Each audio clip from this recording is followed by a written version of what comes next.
yun mabalik ka na. Buha nga nahulog sa imong mga mata.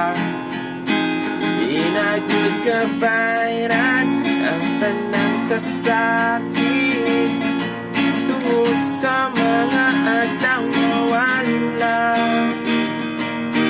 Kung mahimo lang yan o iba, ba'y mo na tataw kasing-kasing taluwa.